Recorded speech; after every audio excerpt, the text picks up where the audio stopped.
బైబిల్లో సంఖ్యాకాండం 12వ అధ్యాయంలో క్లుప్తంగా 3 జీవితాలను మీకు పరిచయం చేసి ముగిస్తా. అక్కడ అహరోను అని ఉన్నాడు, ఆయన ప్రధాన యాజకుడు. మిరియాము అని ఉంది, ఆమె ప్రవక్తిని, ప్రవక్తిని, ఆమె గొప్ప ప్రవక్తిని. ఆమె మగవాడిని ప్రవక్త అంటారు, ఆడ మనిషిని ప్రవక్తిని అంటారు. మోషే ఉన్నాడు, ఇశ్రాయేలీని నడిపించే నాయకుడు. 3 ఒక తల్లి బిడ్డలే. వారి 3లో పెద్దది మిరియాం, 2వ వాడు అహరోను, 3వ వాడు మోషే. దేవుడు మిద్యాను అరణ్యంలో ఉన్నప్పుడు నిర్గమకాండం 3వ అధ్యాయం ప్రకారంగా మండుచున్న పొదలో మోషేని దేవుడు దర్శించి లక్షల మంది ఇశ్రాయేలీల్ని ఐగుప్తు దేశం నుండి పాలు తేనెలు ప్రవహించే కనాను దేశానికి తీసుకెళ్లే బాధ్యత అప్పగించాడు. మోషే అన్నాడు, నేను నత్తివాడను, నాకొద్దు, ఇంత బాధ్యత నేను భరించలేను అన్నాడు. లేదు, నీకంటే యోగ్యులు నాకెవరు కనబల్లా, నువ్వు నడిపించాల్సిందే అన్నాడు. సరే, మోషేకి దేవుడికి మధ్య ఆ నిర్గమకాండం 3వ అధ్యాయం 4వ అధ్యాయంలో మోషే ప్రశ్నించాడు, దేవుడు ఆన్సర్ చెప్పాడు. మోషే ప్రశ్నించాడు, దేవుడు ఆన్సర్ చెప్పాడు. 4 సార్లు జరిగింది. చివరిగా దేవుడు అన్నాడు, నువ్వు ఏం చెప్పాలను, నేను నీకు చెప్తా ఏం చేయాలో. నువ్వేం చెప్తావంటే అహరోనుకు చెప్పు, మీ అన్న. ఆయన పలుకుతాడు, నేను నీకు చెప్తా మోషే, నువ్వు నాకు సంబంధివి. నీవేమో అహరోనుకు చెప్పు, మీ అన్న, మీ సొంత అన్న. ఆయన ఇశ్రాయేలీలతో నేనేం చెప్పాలనుకుంటున్నానో నేను నీకు చెప్తాను కనుక నీ పక్షంగా మీ అన్న మాట్లాడతాడు, ఓకేనా అన్నాడు. ఓకే అన్నాడు మోషే. మోషేకి తోడుగా పెద్దవాడైన అహరోను దేవుడు నియమించాడు. ఇప్పుడు లీడర్ ఎవరు? మోషే. వయసులో పెద్దోడు ఎవరు? బాగానే ఉన్నారు ఇద్దరు. అక్క ఆడ మనిషితో సామాన్యమైన విషయం కాదు. ప్రేమ వచ్చినా తట్టుకోలేము, ఆడవాళ్ళకి కోపం వచ్చినా తట్టుకోలేము. ఆడబిడ్డలు ఇంటికి వచ్చారనుకోండి, ఆడబిడ్డ అంటే తెలుసుగా మీకు, మీ భర్త చెల్లెల్లో అక్క ఉంటుంది కదా. అసలు మీకు ఇష్టమైంది అనుకోండి, కేజీ మాంసం చేసి ఒక్కదానికి తినిపిస్తారు. మీకు ఇష్టం లేదనుకోండి, గ్లాసు నీళ్లు కూడా ఈరు, పైగా ఈడి కీర్తన మోగినట్టే. ఎవరికి? భర్తకి. మీ చెల్లెళ్ళు వచ్చింది తగుదునమ్మా అని మనం ఇంటికి వెళ్తే అన్నం పెట్టిందా? నా బిడ్డకు చొక్కా కొనిచ్చిందా? ఎట్టొచ్చింది సిగ్గులేంది మన ఇంటికి అని ఆ పిల్ల వెళ్ళిపోద్ది పాపం అమాయకురాలు. ఇక భర్త నా రాత్రంతా చంపేస్తుంది భార్య. అలాంటి దుర్మార్గులు భార్యలు క్రైస్తవుల్లో ఉన్నారు ఈ రోజున. ఆడబిడ్డ ఇంటికి వస్తే అన్నం పెట్టని క్రైస్తవ భార్యలు ఈ రోజున ఉన్నాయి. చాలా తప్పు. వాళ్ళ హిందువులైనా మహమ్మదీలైనా ఎవరైనా, దేవుణ్ణి నమ్ముకోకపోయినా, నీ భర్త చెల్లి, నీ భర్త అక్క నీ ఇంటికి వచ్చినప్పుడు ఆదరించాల్సిన బాధ్యత నీది. ఆదరించకపోతే ఆశీర్వాదానికి దూరం అవుతారు. ఎందుకంటే ఇది మానవ సంబంధం. ఇది అతనితో కలిసి పుట్టిన చెల్లి, అక్క. ఆ మగవాడికి ఎంత బాధ ఉంటుందో చెప్పండి. ఎందుకు ఆలోచన చేయరు? ఈ ఆడవాళ్ళకి ప్రేమ వచ్చినా అంతే, కోపం వచ్చినా అంతే. ఈ మిరియాము చాలా మంచిదండి. మీకు తెలుసా? మిరియాము మోషేని నీళ్ళల్లో వదిలేసింది వాళ్ళ అమ్మ భయపడి, 3 నెలల పిల్లోడిని. ఆ నైలు నది ఒడ్డున నిర్గమకాండం 2వ అధ్యాయంలో మీరు చూస్తే, ఆ నైలు నది ఒడ్డున మొదటి 2 అధ్యాయాల్లో చూస్తే మిరియాము పొదల చాటును దాక్కొని ఉంది. నా తమ్ముడు ఏమైపోతాడో, నా తమ్ముడు నైల్ నది వరద కొట్టుకొని వెళ్తాడేమో అని భయపడతా ఉంది. అంతలోకి ఫరో కుమార్తె వచ్చింది. మోషేని చూసి అందగాడని చేతిలోకి తీసుకుంది. వెంటనే మిరియం పరిగెత్తుకొని వచ్చి, అమ్మా, ఈ బిడ్డ మీకు నచ్చాడా? మీరు పెంచుకుంటారా? పెంచడానికి ఒక ఆయన్ని తీసుకొచ్చిన దాదిని అన్నది, తీసుకురమ్మంది. మోషేకి ఎవరైతే తల్లో ఆ తల్లినే మోషేని పెంచే పనిదానిగా మిరియాము తీసుకొని వచ్చింది. చప్పట్లు కొట్టి ప్రభు నామాన్ని కనపడుతుంది. హల్లెలూయా. ఫరో కుమార్తెకి ఆ సంగతి తెలియదు. మోషే తల్లి ఫరో కుమార్తె చూడకుండా తన పాలిచ్చి పెంచింది. దేవునికి స్తోత్రం కలుగును కాక. ఇక్కడ రాజభవనంలో పెంచింది. అంత మంచిది మిరియాము, అంత మంచిదండి మిరియాము. నిర్గమకాండం 15వ అధ్యాయంలో ఒక కీర్తన కూడా పాడింది. ఎర్ర సముద్రం దాటాక మిరియాము యెహోవాను స్తుతిస్తూ కీర్తన కూడా పాడింది. అంత భక్తురాలు. కానీ 12వ అధ్యాయం సంఖ్యాకాండంలో ఏమైందో ఏమో తెలియదు, కానీ అహరోను మిరియాము ఇద్దరు కూర్చున్నారు. మోసే ఎక్కడో ఉంటాడు అంతే కదా. అన్నదమ్ములు అంతా ఒకే చోట ఉండాలని రూల్ లేదుగా. అహరోను మిరియాము ఒక చోట ఉన్నారు. ఏ చెట్టు కింద ఉన్నారో ఎక్కడున్నారో.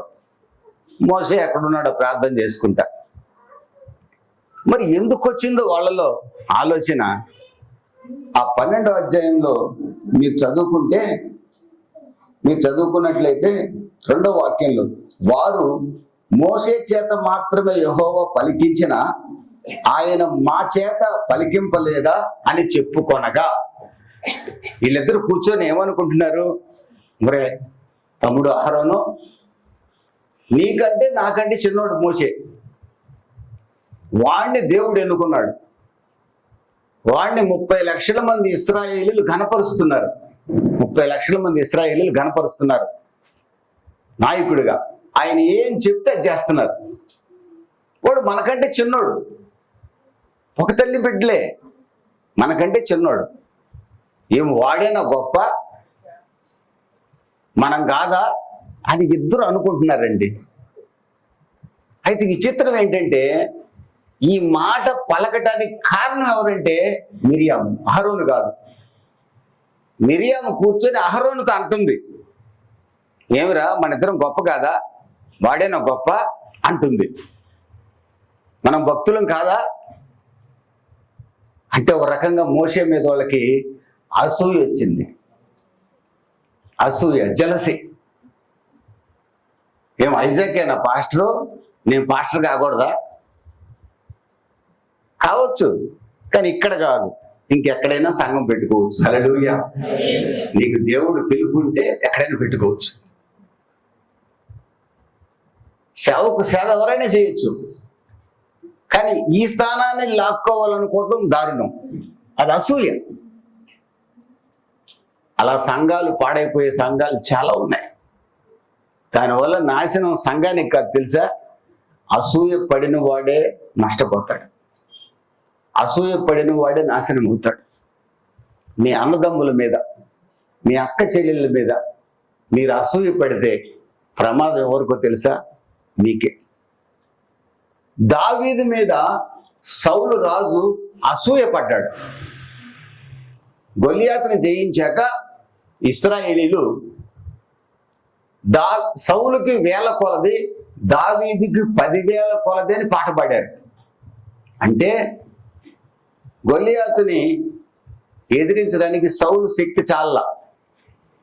సౌలుకి 103 జ్వరం వచ్చింది.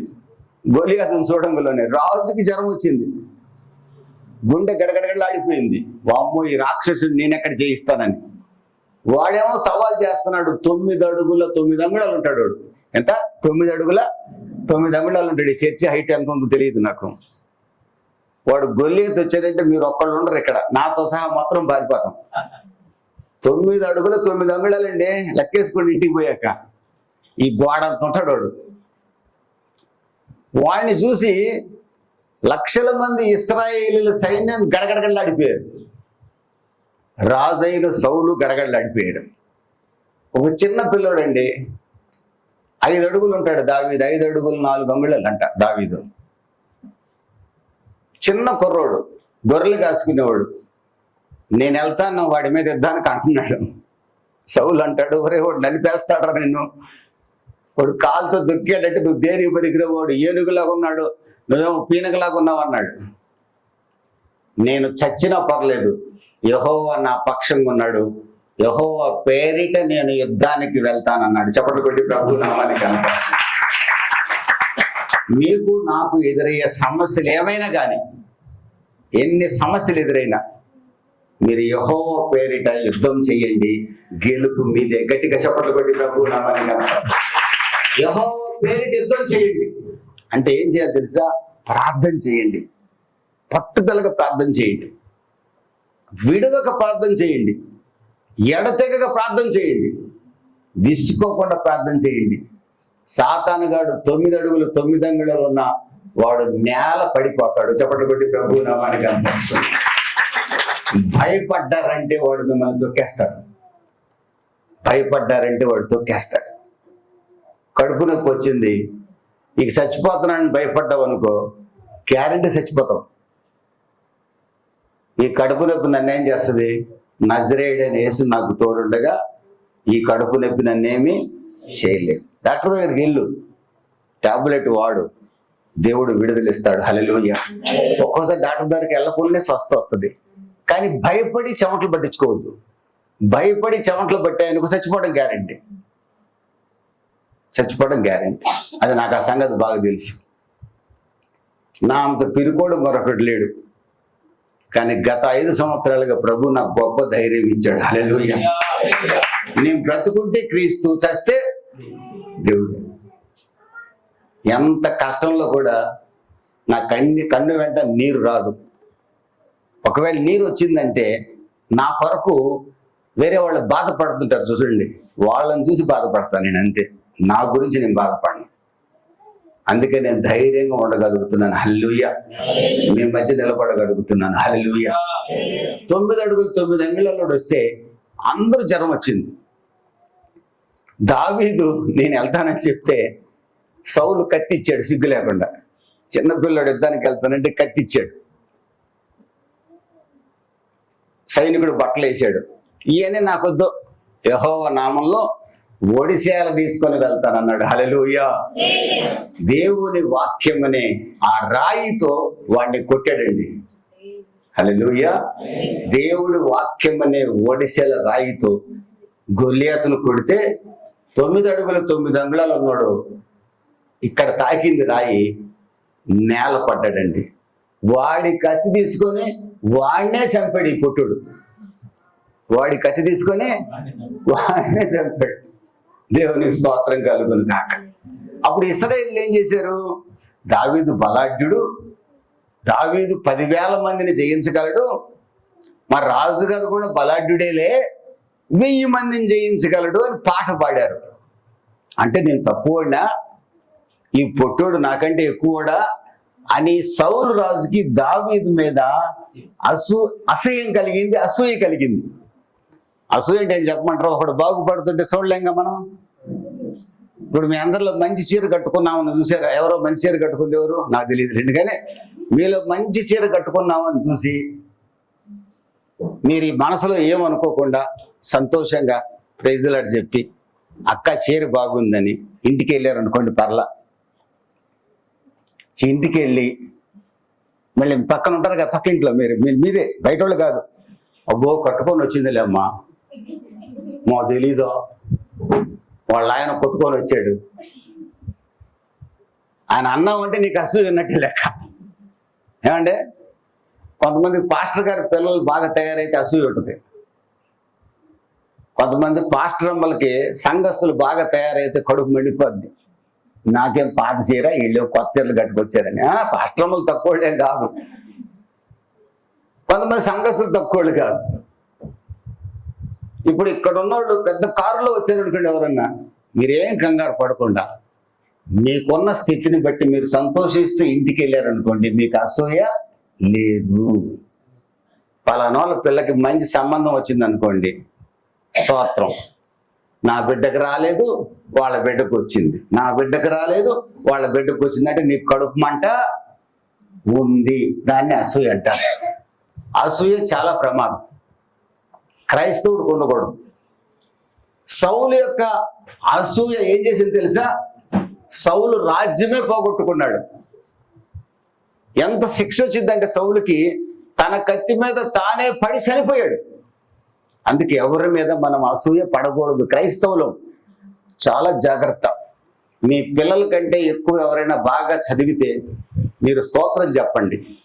మీ పిల్లల కొరకు ప్రార్థన మాత్రమే చెయ్యండి. ఎదుటి పిల్లల నాశనాన్ని కోరుకోకండి. చప్పట్లు కొట్టి ప్రభువు నామానికి కనపరచండి. హల్లెలూయా. ఇదే బైబిల్ చెప్పేది.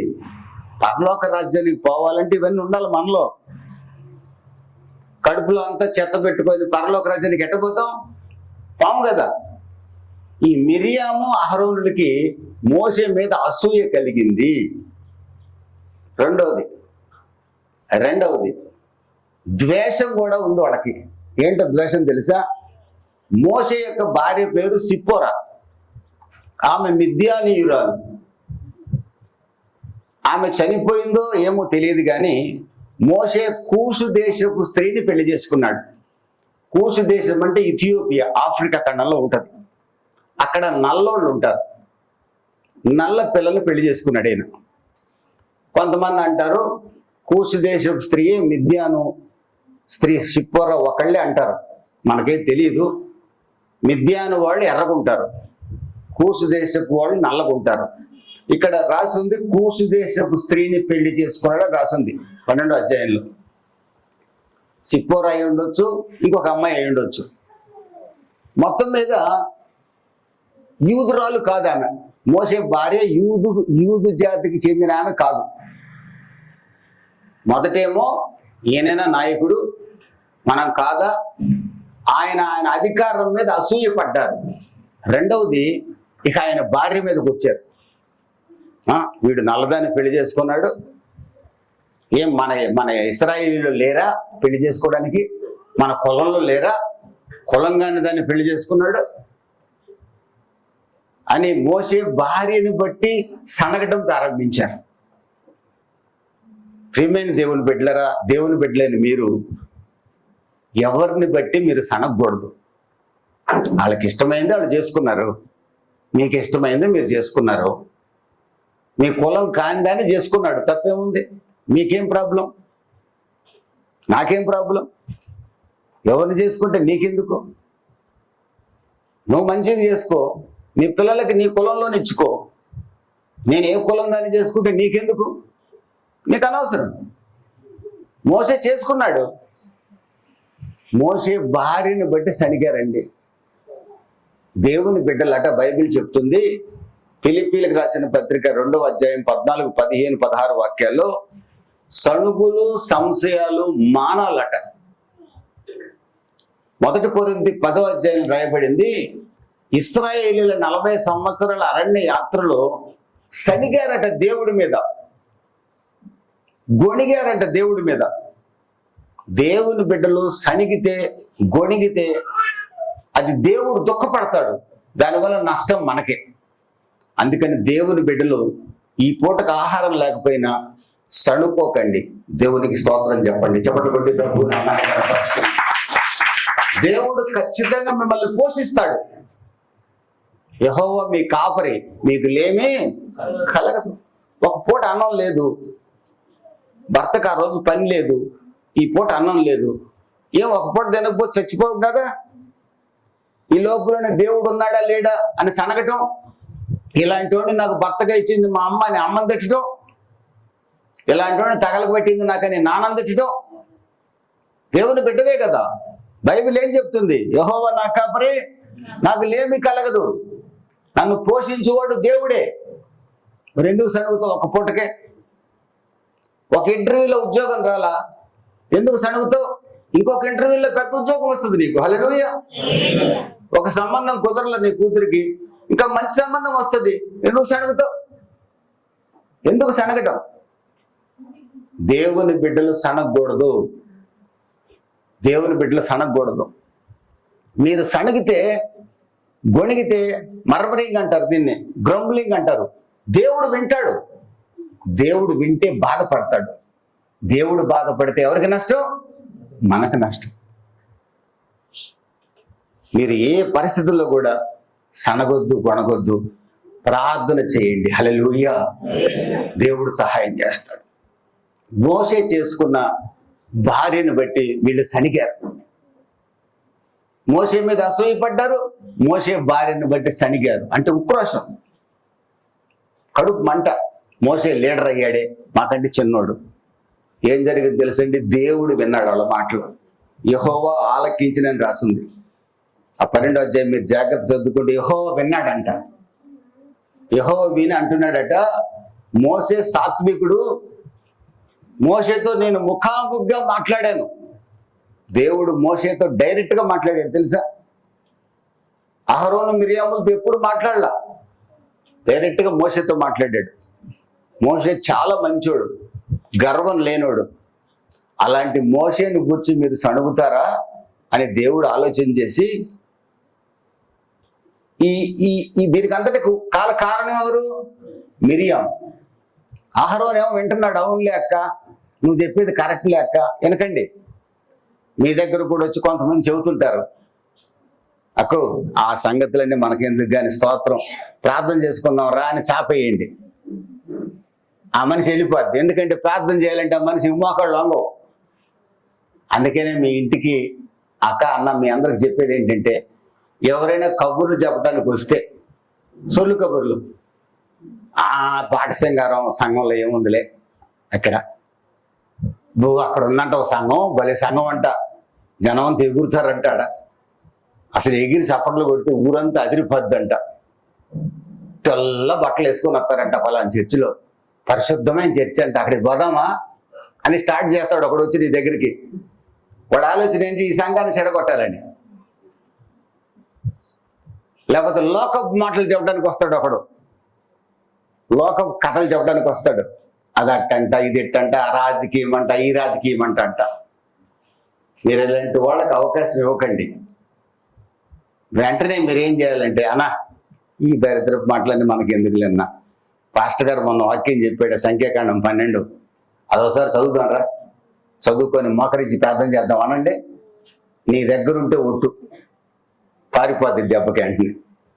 ఇలాంటి వాళ్ళని మీరు ఎప్పుడు కూడా గుర్తుపట్టాలి.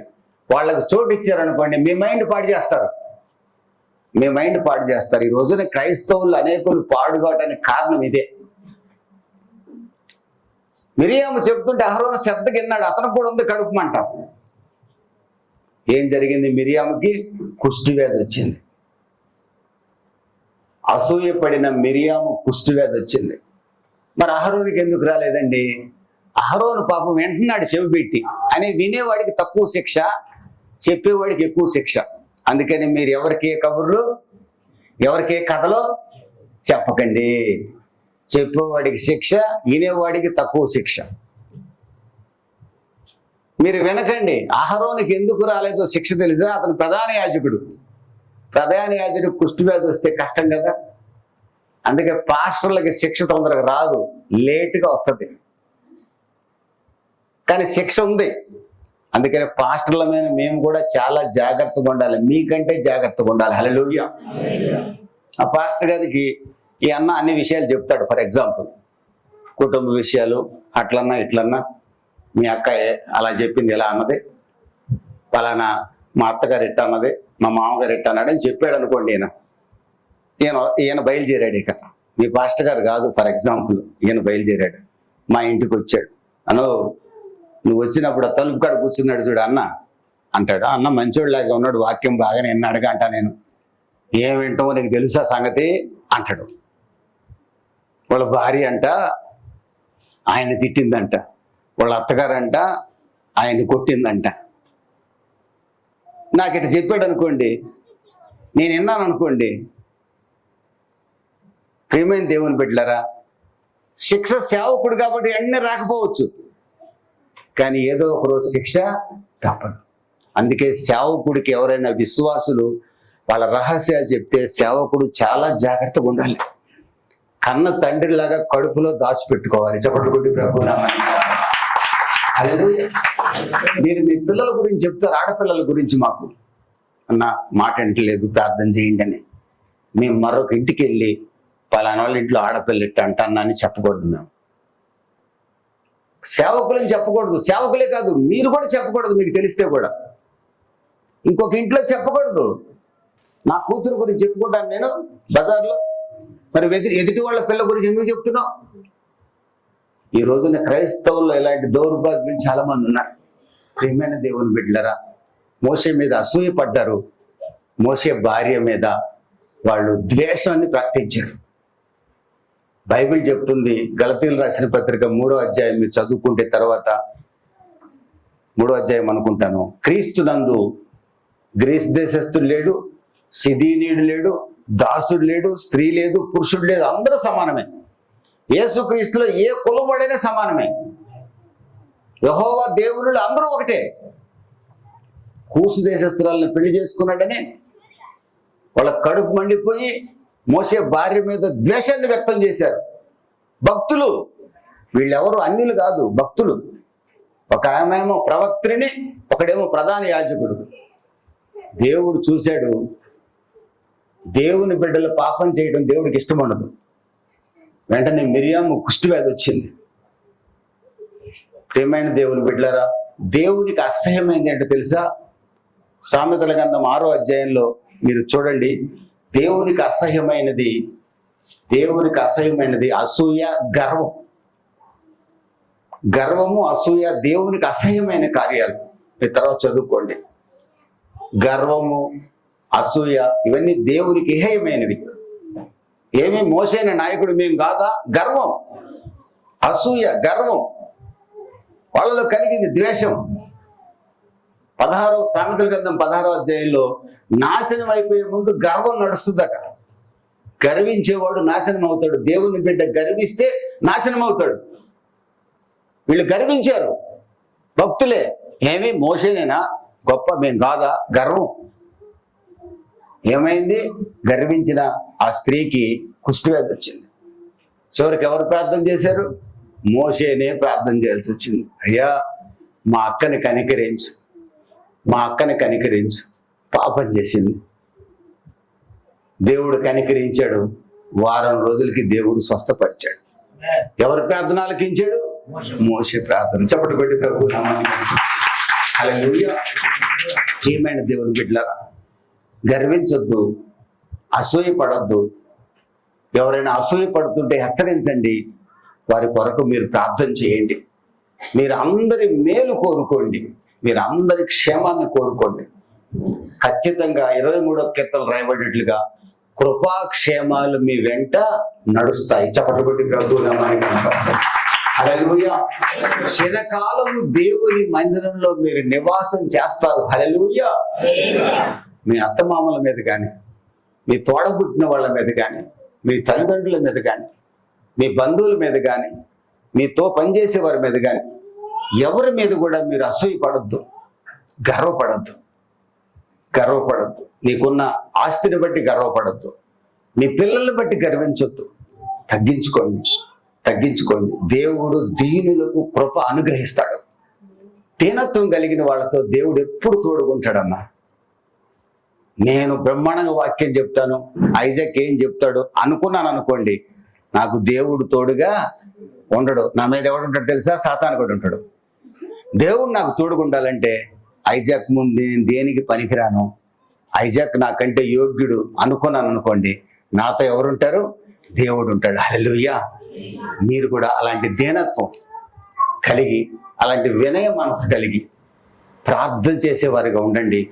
మిమ్మల్ని దేవుడు పిలిచింది ఆశీర్వదించడానికి పిలిచాడు. ఆశీర్వాదాలన్నీ మీరు పొందాలంటే ప్రార్థన చేయండి. దీనులుగా బ్రతకండి. మీకున్న దాంట్లో సంతోషపడండి, తృప్తిగా బతకండి. దేవుడు మీకు తోడున్నాడు. మీకే నష్టం జరగదు. నజరేయుడైన యేసు మీకు తోడుండగా నరమాత్రుడు మిమ్మల్ని ఏమీ చేయలేడు. మీరు దేవుడిని ప్రేమించేవారు. మీకు ఏది జరిగినా మీకు మేలే జరుగుతుంది కానీ కీడు జరగదు. ఇర్మియా గ్రంథం 29:11 మీ మీద దేవునికి గొప్ప ప్రణాళిక ఉంది. హల్లెలూయా. మీ మీద దేవునికి ఒక గొప్ప ప్లాన్ ఉంది.